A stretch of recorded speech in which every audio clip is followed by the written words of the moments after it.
اليمن لا يعرف إسلاما حداثيا، السودان يعرف إسلام حداثي، تونس الإسلام الحداثي، الجزائر تعرف إسلام حداثي، السعودية تعرف إسلام حداثي.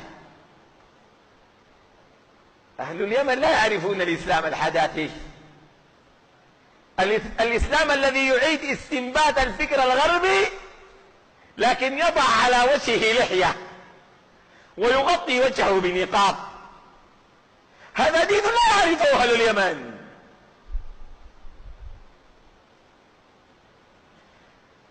طيب،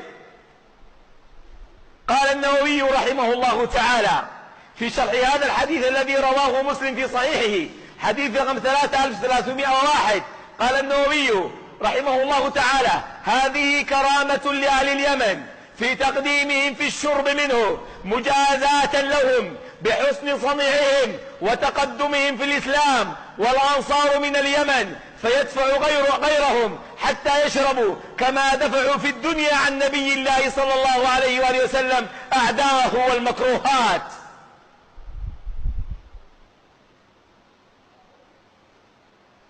قال: كما دفعوا عن الدين في تلك الآية: ويرتد منكم عن دينه فسوف يأتي الله بأهل اليمن. قال: كما دفعوا عن الدين ونصروا الدين، قال الله صلى الله عليه وسلم: يدفع عنهم الناس حتى يشربوا.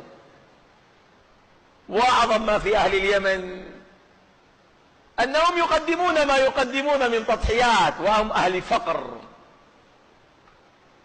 هم ليسوا أهل بترول ولا دولة بترولية كده كبيرة، ممكن عندهم بترول لكن ما دولة بترولية كبيرة ولا دولة غنية، ولا هم أهل فقر. ولذلك يصفهم رسول الله بالإخلاص في العمل للدين، أنا ما بيعملوا للدين بغى امتلاك شيء من الدنيا. يقول النبي عليه الصلاة عن عمران بن حصين قال: كنت عند النبي عليه الصلاة والسلام إذ جاءه قوم من بني تميم فقال: اقبلوا البشرى يا بني تميم.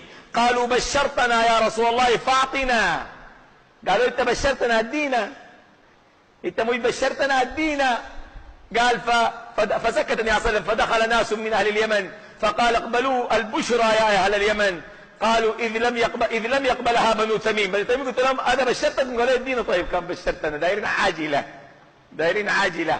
قال: فلما بشرت اهل اليمن قالوا: قبلنا بشراك يا رسول الله، إنما جئنا لنتفقه في الدين. قالوا: أنا جئنا نتفقه في الدين.